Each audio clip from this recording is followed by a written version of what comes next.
The priests watched this moment closely. And based on these observations, they created a calendar. But ancient Egyptian astronomy was not limited only to the calendar.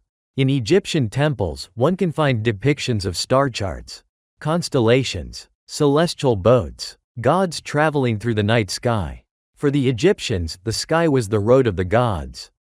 It was believed that after death, the soul of the pharaoh rises to the stars and becomes part of eternity.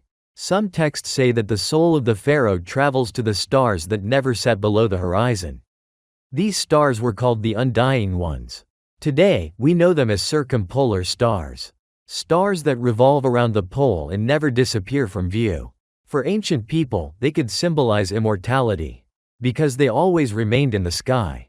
But there is another interesting detail. Some researchers have noticed a possible connection between the layout of the Giza pyramids and the stars of Orion's belt. The three main pyramids on the plateau are arranged in such a way that they resemble the arrangement of the three stars of this constellation. This idea is known as the Orion correlation theory. According to this hypothesis, the ancient builders may have deliberately positioned the pyramids so that they reflected the structure of the sky. Because for the Egyptians, the constellation Orion was associated with the god Osiris. Osiris was considered the god of the afterlife, the god of rebirth, and the god of eternal life. If this hypothesis is at least partially true, then the pyramids might not have been merely architectural structures. They could have been part of a symbolic map of the cosmos. A map connecting earth and sky. But even if one approaches this theory with caution, there remains yet another astonishing feature of ancient Egypt. That is its understanding of the cycles of time. The Egyptians closely observed the movement of the sun. Every day the sun would rise in the east and disappear in the west. Every year the sun followed the same path across the sky. And the Egyptians marked these cycles. They built temples in such a way that, on certain days, the rays of the sun would fall precisely into sacred chambers. For example, in the temple of Abu Simbel, twice a year, a sunbeam passes through a long corridor and illuminates the statues of the gods deep within the temple. Such precision requires serious astronomical observation. But for the Egyptians, this was part of their understanding of cosmic order. An order they called Ma'ah.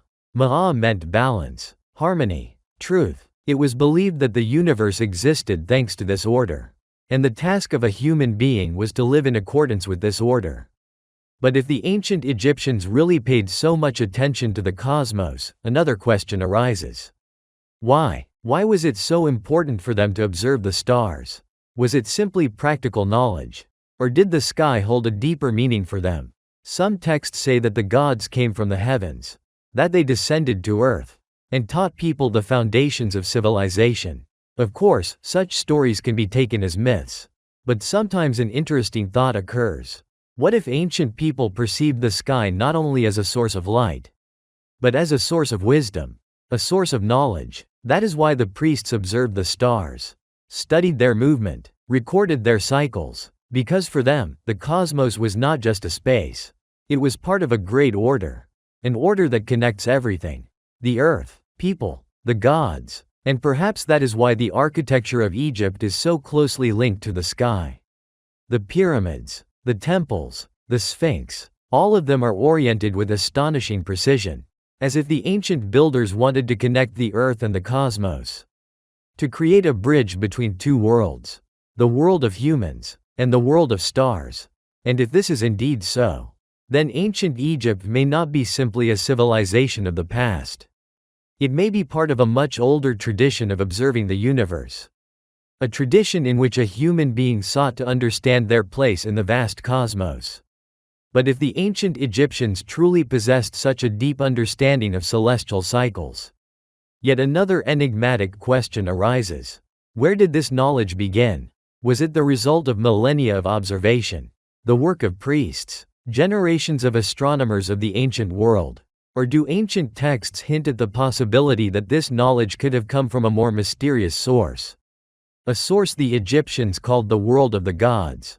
And if that is indeed so, then the history of ancient Egypt may not be just the history of a civilization. It may be part of a much older mystery. The mystery of the origin of knowledge. the mystery of the origin of human culture, and perhaps even the mystery of the origin of humankind itself. When we speak of ancient Egypt, we often recall the pharaohs. Great rulers, builders of pyramids, masters of vast temples. But behind all this, there was another force. A force that was rarely in the spotlight. These were the priests. The priests of ancient Egypt were considered keepers of knowledge, keepers of tradition, keepers of sacred texts. They studied the world, observed the sky, conducted rituals, and passed on knowledge from generation to generation. The temples of Egypt were not just places of worship. They were centers of learning, places where mathematics was studied, astronomy, medicine, and symbolism. A future priest went through a long path of learning. He studied hieroglyphs, sacred texts, philosophy, mythology. He learned to understand the language of symbols. Because symbols played a huge role in Egypt's culture. Each sign could have several meanings: simple, hidden, and profound. Sometimes the same symbol could simultaneously mean a natural phenomenon, a philosophical idea, and a spiritual principle. Priests had to understand these levels of meaning. That is why their training took many years, sometimes decades. Some researchers suggest that ancient temples could have served as a kind of schools of wisdom, places where knowledge from ancient eras was preserved. Inside the temples there were closed rooms, sanctuaries, halls that only the initiated could enter. It was there that the most important ceremonies were conducted. It was there that sacred texts were kept. Some ancient sources mention the so-called houses of life. These were special institutions attached to temples. There, texts were copied. There, scribes were trained. There, ancient knowledge was kept. Scribes were considered among the most respected people in Egypt. Because the ability to read and write was rare.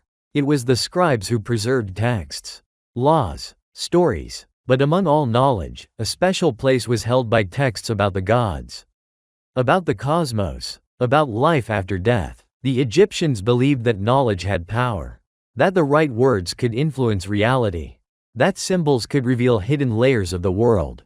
For example, in Egyptian tradition, there were the so-called pyramid texts. These are ancient inscriptions found inside some pyramids. They contain spells, prayers, and descriptions of the soul's journey after death. Later came the coffin texts, and then the famous Book of the Dead. These texts described the path of the soul through the afterlife, a path full of trials, encounters with gods, and symbolic transitions. But if one reads these texts carefully, one can notice an interesting detail. Many of them speak not only of death, they speak of transformation, of a transition of consciousness, of the transformation of a human into a being of light. Of course, such images can be seen as religious symbols, but some researchers believe that a deeper philosophy may be hidden behind them. A philosophy of inner development, a philosophy of expanding consciousness. Sometimes ancient texts describe priests as people who possessed special knowledge. They understood the language of the stars. They knew the rituals. They knew the secret names of the gods.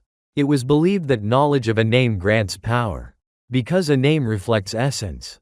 In some myths, it is said that the god Thoth gave people writing. He taught them to record words, to record thoughts, to record knowledge. Thoth was considered the keeper of wisdom, the god of science, the god of magic. But the word magic in ancient Egypt had a special meaning. The Egyptians called it the word Heka. Heka meant power, the power of words, the power of symbols, the power of intention. The priests believed that the right words could influence the world. Of course, a modern person perceives such ideas differently. But for the ancients, the world was filled with meaning. Every action, every sound, every symbol could have significance. And perhaps that is why ancient rituals were so complex. Every gesture, every phrase, every object had its place. All this created an atmosphere of sacred action. Sometimes rituals were conducted at night, sometimes in closed sanctuaries, sometimes deep inside temples. There, where silence reigned. There, where the light of torches illuminated walls covered with ancient symbols. In such an atmosphere, a person could feel themselves part of something greater. Part of an ancient tradition. Part of a vast story. And perhaps that is why priests occupied a special place in society. They were mediators. Mediators between people and the gods. Between earth and sky. Between the visible and the invisible world. But if the ancient priests truly possessed such knowledge, yet another question arises. Where did this knowledge come from? Was it the result of long observation? Generations of scholars of the ancient world? Or do ancient texts hint at the possibility that the first knowledge was received from those whom the Egyptians called gods? Sometimes legends say that the gods gave people the foundations of civilization. Taught them to build cities. Taught them to write. Taught them to understand the laws of nature.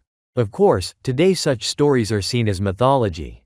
But the Egyptians themselves took them seriously. For them it was part of history. Part of memory. And perhaps that is why ancient temples were built with such care. With such precision. Because they had to preserve knowledge.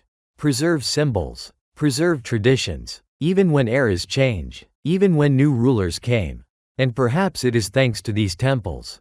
Thanks to these priests. Thanks to these texts. That part of the ancient knowledge of Egypt has survived to our days. But even today, much of this knowledge remains a mystery. A mystery that continues to inspire researchers, historians, and those who ask themselves one simple question. What was the true history of ancient Egypt? And what role might knowledge have played in that history? Knowledge that the Egyptians considered a gift from the gods.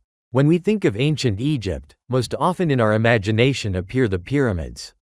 Huge stone structures, temples, columns, statues of gods. But if one closely studies the archaeological discoveries of recent centuries, it becomes clear that a significant part of ancient Egypt lies not on the surface, but beneath it, under the sand, under the plateau, under ancient temples. Egypt is not only what we see. It is also a vast underground world. Under many temples, archaeologists have discovered hidden chambers, tunnels, corridors, rooms. Sometimes these spaces were small. Sometimes they went deep underground. In some cases, archaeologists have found entire underground complexes. For example, beneath the Serapeum Temple in Saqqara, there is a long underground gallery. In it are enormous stone sarcophagi. Each of them weighs dozens of tons. They are made of granite, polished with incredible precision, and it remains a mystery how exactly they were moved into these narrow underground corridors. But the Serapeum is only one example.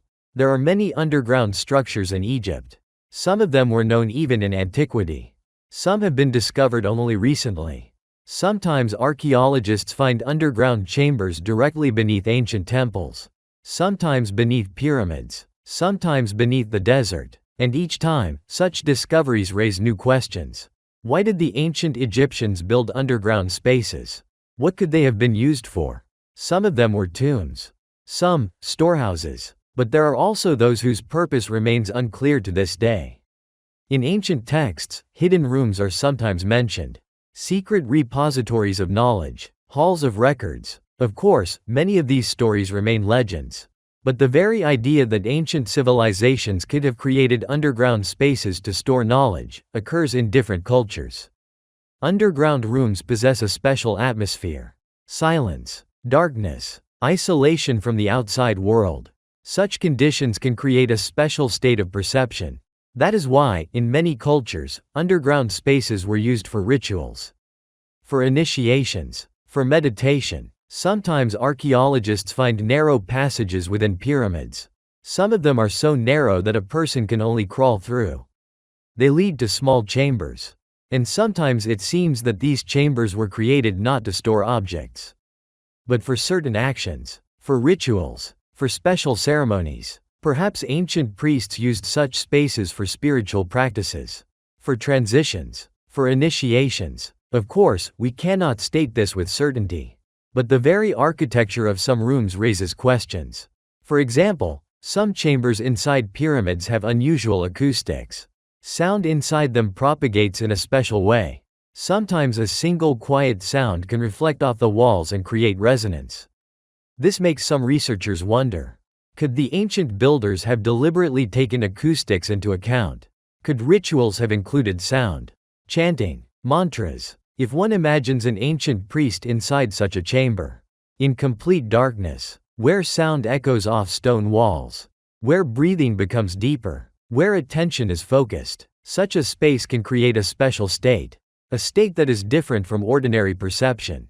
And perhaps that is why some ancient structures were created underground. To separate a person from the outside world. From noise, from light, from distracting factors. But the subterranean structures of Egypt attract interest not only from archaeologists. Sometimes news reports appear about new discoveries. About possible voids inside the pyramids. About hidden chambers. Modern technologies, such as scanning with cosmic rays, allow researchers to detect voids within stone structures. A few years ago, scientists discovered a large void inside the Great Pyramid. It is located above the Grand Gallery. For now, it is unknown what exactly is in that space. Perhaps it is merely an architectural feature. Or perhaps, a hidden chamber. Such discoveries remind us that even after thousands of years, ancient structures can still hold secrets. Secrets that are yet to be revealed.